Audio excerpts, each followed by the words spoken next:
Bienvenidos al Noticiero del Senado. La tarea legislativa, no obstante estar el Congreso en receso, continúa. Por eso los invitamos a ver nuestros titulares.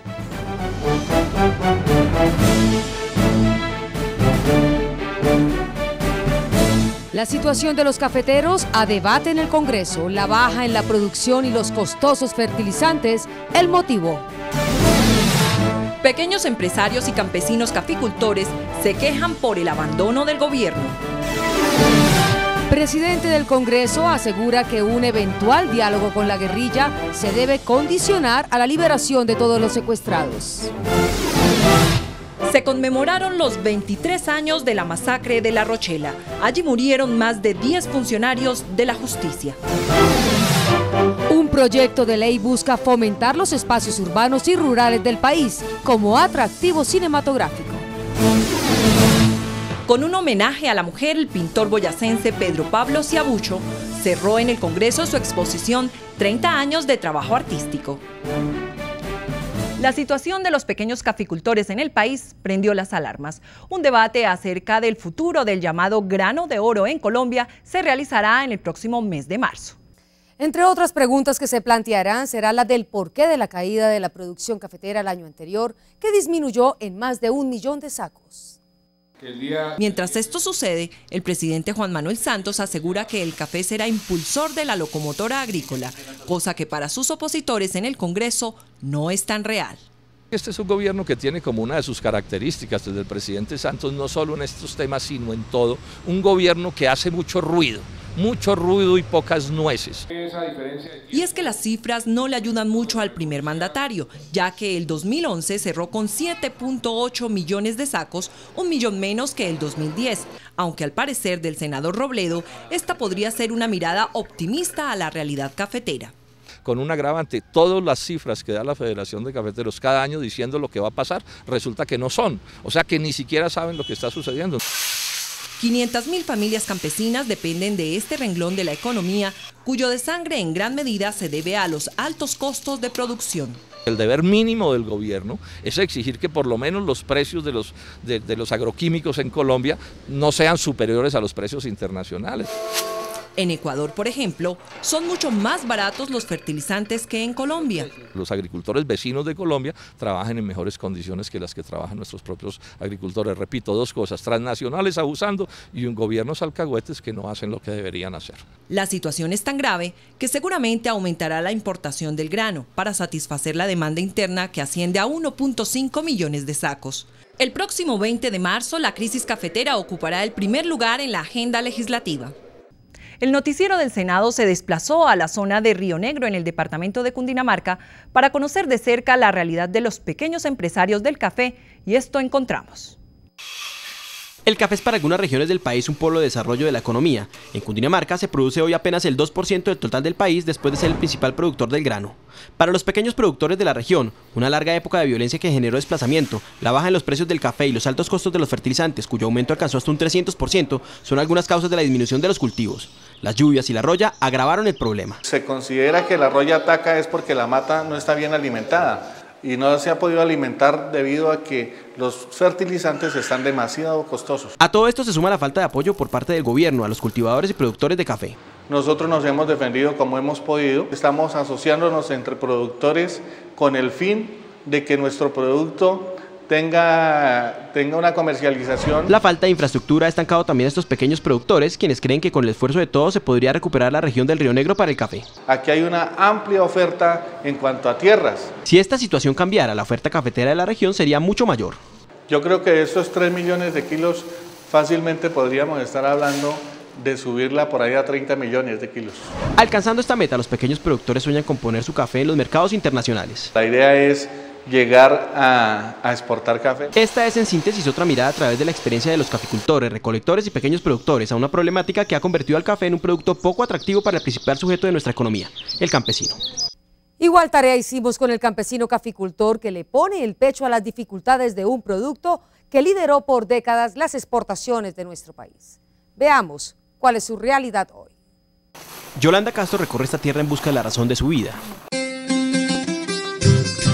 Hace algunos años esta región de Cundinamarca ocupó el primer lugar en producción de café en el país, hoy es el 9º.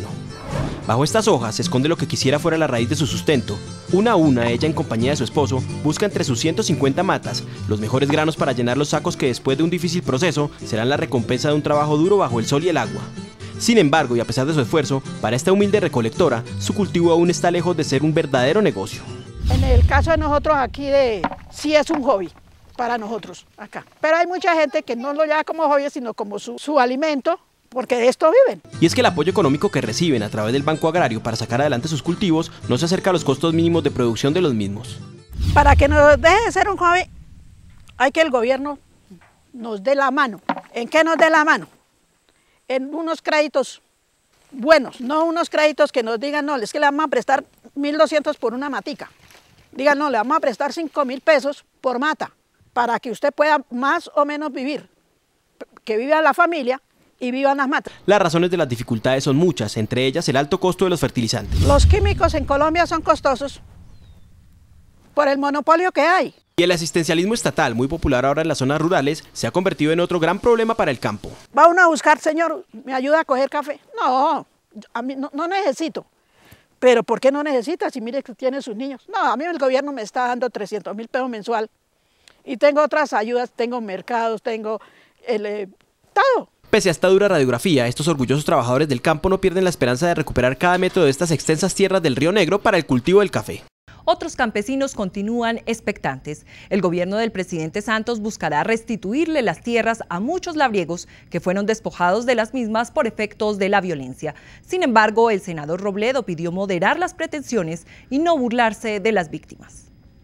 Para el senador Jorge Robledo, el gobierno solo entregará el 0.7% de los predios este año, lo que traduce, según él, incoherencia en las cifras. Cuando se habla de que hay 360.000 predios que les fueron robados de una u otra manera a sus propietarios, cuando el gobierno ha dicho que aspira a restituir 160.000 predios en sus 4 años, y resulta que al final de año habrán restituido apenas 2.100, pues eso sin duda constituye una burla a las víctimas. Dijo que frente al tema de restitución de tierras, el gobierno del presidente Juan Manuel Santos es demagógico. Yo diría que por lo menos mucho tilín, como se dice, y muy pocas paletas, o casi ninguna paleta. Yo repito las cifras. Hay 360.000 víctimas que les deben restituir sus predios. El gobierno dice que va a restituir 160.000 predios. En el 2012 dice que restituirá apenas 2.100. El año pasado restituyó 700, o sea que tendría que restituir en 20 meses de los 48 meses de gobierno, tendría que restituir 157.000. Según el senador Jorge Robledo, el gobierno miente en las cifras de restitución de tierra, lo que según él se convierte en una clara burla del Estado con las víctimas. Es muy grave que a la gente le digan tantas hectáreas de restitución y no son restitución, tantos predios restituidos y no son restituidos. Eso es muy grave porque es la falsificación de las cifras para producir titulares que tienen fines políticos. Según el senador Robledo, opositor al gobierno, otro inconveniente para la ejecución de la restitución de tierras es que solo 22 jueces agrarios estarán este año al frente de miles de solicitudes. Por otro lado, 10 millones de colombianos que aún no son poseedores legítimos de sus tierras podrán tener la posibilidad de escriturar sus predios gracias a un proyecto de ley. La iniciativa del senador conservador Eduardo Enríquez Maya pretende que campesinos que obtuvieron predios y aún no tienen escrituras sean poseedores legales de sus fincas. Esta es una ley para los pobres de Colombia que no han tenido oportunidad de ser propietarios y su filosofía indica que es una ley para la consecución de la paz. Los futuros beneficiarios de la ley deberán ir ante un juez municipal y presentar los requisitos y en un proceso inferior a 2 meses obtendrán la escritura. Lo primero que hay que hacer es demostrar que se está en posesión de un bien o que se tiene un título, pero que ese título es de falsa tradición. Para ser propietario después de ser poseedor hay que demostrar el tiempo. Una vez los campesinos o propietarios de predios tengan la legalidad de sus tierras, serán acreedores de múltiples beneficios. Ser propietario legítimo, poder transferir en debida forma, vender el inmueble en su justo precio, ser sujeto de crédito, así como también de subsidio y de servicios públicos. El proyecto también establece que el Estado se debe comprometer a ofrecer asesoría jurídica y representación judicial gratuita. 23 años después de la masacre de La Rochela, en la que murieron cerca de 20 funcionarios de la rama judicial, la Comisión de Derechos Humanos del Senado se desplazó al lugar de los hechos para rendirles un homenaje. El 18 de enero de 1989, cuando 15 miembros de una inspección judicial se dirigían a la vereda La Rochela en Simacota, Santander, a investigar la desaparición de 19 comerciantes de la región, sucedida 2 años atrás, fueron acribillados por el grupo paramilitar de los Macetos con el auspicio del narcotráfico y con la complicidad de agentes del Estado. 12 de las 15 personas fueron asesinadas, 3 sobrevivieron, y aunque la Corte Interamericana de Derechos Humanos condenó al Estado colombiano en el 2007 por acción y omisión, hoy las familias de las víctimas piden conocer toda la verdad.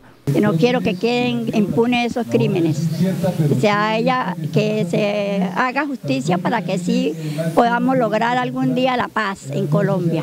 Ahora los paramilitares como los Macetos, como los Águilas Negras, se denominan las BACRIM, que son los mismos paramilitares, entonces seguimos en la misma situación en el país. Las familiares de las víctimas masacradas aquí en La Rochela en el año 89 piden al Estado colombiano reparación integral frente a este caso. Para nosotros una reparación integral es que haya justicia, ¿verdad? Y que no haya olvido, porque por ejemplo con esta conmemoración dirá la gente celebrando 23 años unas muertes, no, es que la celebración es eso, haya memoria, no se repitan estos actos y que haya justicia. Y aunque el Estado reparó económicamente a sus propias víctimas, para las familias el dinero no supera la ausencia de sus seres queridos. Que la vida de mi hijo no tiene precio, eso no tiene precio, eso no se paga con nada. De otro lado, en Bogotá, la senadora Glorinés Ramírez, integrante de la Comisión de Paz, resaltó la labor de las organizaciones defensoras de derechos humanos del Magdalena Medio por no permitir el olvido de estos crímenes. Esto es lo que no debemos nosotros olvidar y por eso es que tenemos que buscarle que haya un fin a este conflicto social armado que tiene el país y desde luego al proceso de depuración que tienen que seguir las fuerzas militares de Colombia. Por la masacre de La Rochela solo ha sido condenada una persona. El presidente del Congreso, Juan Manuel Corzo, insistió en que cualquier posibilidad de diálogo con la guerrilla solo se debe dar si estas organizaciones previamente liberan a todos los secuestrados. Con una proposición en el acto legislativo número 14 de 2011 de Justicia Transicional, el presidente del Congreso, Juan Manuel Corzo, insistió en que las FARC deben respetar el derecho internacional humanitario si piensan en algún momento hablar de un proceso de paz. El país clamó hace menos de 2 meses o hace 2 meses por las muertes tan trágicas y tan macabras que hicieron la FARC y no podemos a los 2 meses estar diciendo que busquemos zonas de despeje o de diálogo con alguien que acaba de cometer semejantes crímenes y cuando el pueblo colombiano tiene todavía fresca en la memoria semejantes actos. La falta de voluntad y las pocas manifestaciones humanitarias del grupo guerrillero muestran que no están interesados en la paz. Por el contrario, los ataques a poblaciones del país han aumentado. No hay desde luego voluntad ni hay manifestaciones de la FARC ni del ELN de llegar a esos acuerdos, no hay liberación de secuestrados y desde luego que estamos recibiendo en el Catatumbo en estos momentos mucho más ataques, estamos recibiendo en el sur de Colombia más ataques. La justicia transicional daría facultades al presidente de la República para eventuales diálogos con grupos al margen de la ley. En plata blanca implica es que se le van a dar unas facultades al presidente a futuro y cuando desde luego se cumplan ciertos requisitos para que él con cualquiera que sea de estos procesos de paz que se puedan avanzar, él tenga las facultades para ello.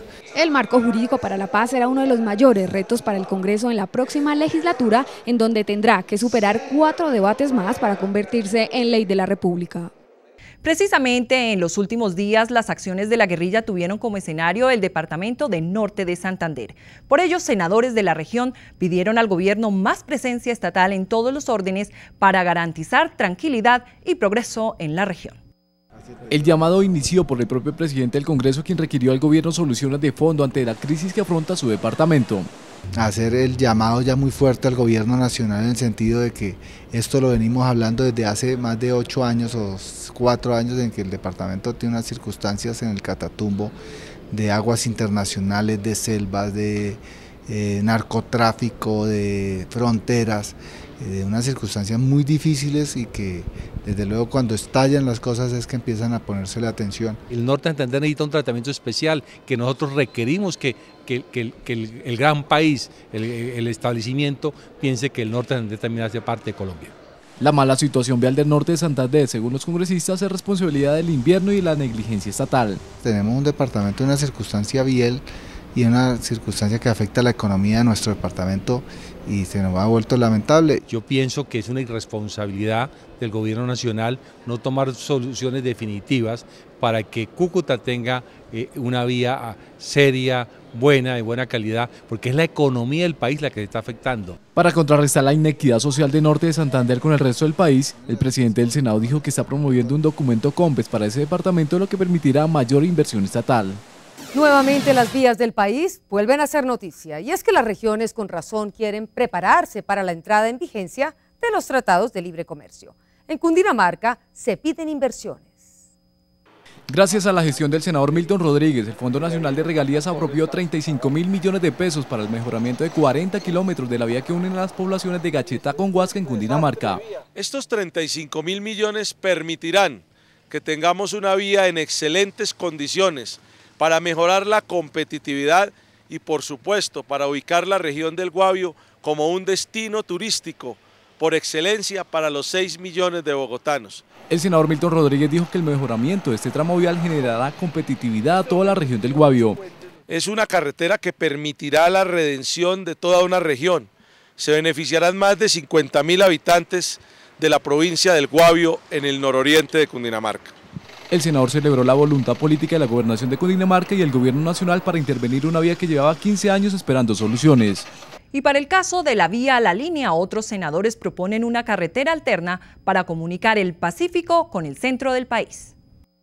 Hoy solo existe una vía que comunica el Océano Atlántico con el Océano Pacífico, por donde transitan los diferentes productos que mueven la economía del país. El pasado invierno dejó entrever la necesidad de crear una vía alterna. Nosotros dependemos de la línea, si la línea se cierra, si la línea tiene un problema de derrumbes, un problema de accidentes, se para el transporte de carga. Cerca de 3.500 mulas y cerca de 200.000 toneladas cruzan a diario por el tramo de la línea, sin tener en cuenta el número de pasajeros que se detienen cuando se cierra el cruce de esta carretera, deteniendo así la economía del país. Por esto, desde la Comisión Sexta se propone una gran vía que acelere, que tenga una mayor promedio de velocidad para el transporte de carga y de pasajeros. El senador Delgado dijo que este ha sido y será tema de debate de control político al gobierno nacional, pues cree que el país debe prepararse para afrontar desastres naturales. Un proyecto de ley busca que los lugares urbanos y rurales en nuestro país se conviertan en atractivos para los realizadores y productores de las grandes producciones de cine en el mundo. El proyecto de ley busca atraer a productoras extranjeras y nacionales para que vean a Colombia como un escenario propicio para el desarrollo de trabajos fílmicos. Se creará un fondo fílmico colombiano que espera aportar para el 2013 25.000 millones de pesos para el desarrollo de la actividad fílmica. Hay unos recursos que se van a generar por parte del presupuesto general de la Nación, segundo de donaciones, tercero de venta también y producción que se va a dar a través de un fondo, de una cuenta autónoma que se va a crear para esto a través de una fiducia. Existirá un comité cinematográfico colombiano responsable de aprobar los proyectos para la promoción del territorio nacional, para el desarrollo de actividades cinematográficas y lugares de filmación. Y nosotros esperamos que en los próximos años el país pueda recibir unos muy buenos recursos por utilización del territorio, la venta de servicios, la generación de empleo, el fortalecimiento en materia de producción artística.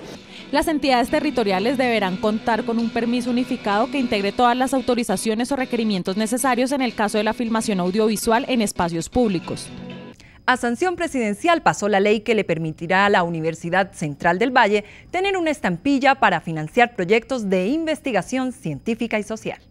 La Universidad Central del Valle, con sede en Tuluá, con 18.000 estudiantes y con 38 años de vida institucional, tendrá ahora la posibilidad de consolidarse con la estampilla UCEBA que lideró el senador Germán Villegas. Serán 10.000 millones aproximadamente de recursos anuales que hará la estampilla.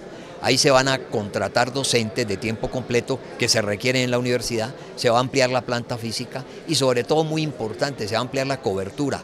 De esta manera, la Universidad Central del Valle queda facultada para adelantar proyectos de investigación a gran escala, siendo los estudiantes de los estratos bajos los más beneficiados. El costo de la matrícula se va a aligerar, como dije, se va a abaratar gracias a la estampilla UCEBA, que tendrá un valor de emisión de 100.000 millones de pesos a pesos del 2011. y se espera recaudar en unos 8-10 años. El senador Germán Villegas dijo que promoverá proyectos similares que beneficien a otras instituciones de educación superior. Y en nuestro cierre, los pasillos del Congreso se engalanaron con la exposición del pintor Pedro Pablo Ciaucho, quien nos habló sobre el contenido de su obra.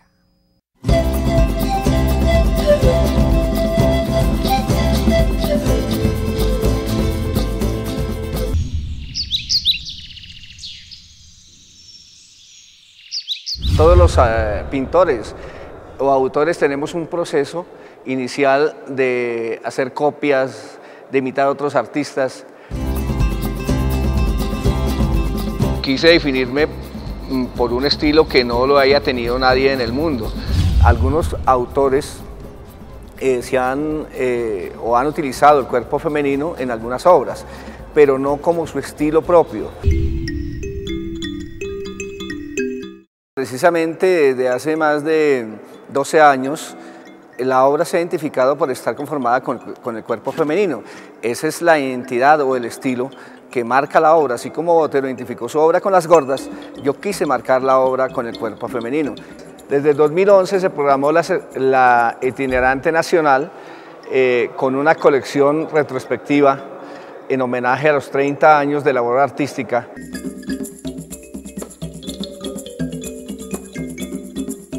La actividad del Congreso es una actividad a nivel nacional y qué bueno que muestren los artistas y la obra, la hagan conocer a todos los rincones del país desde este importante escenario donde se hacen las leyes de nuestro sistema.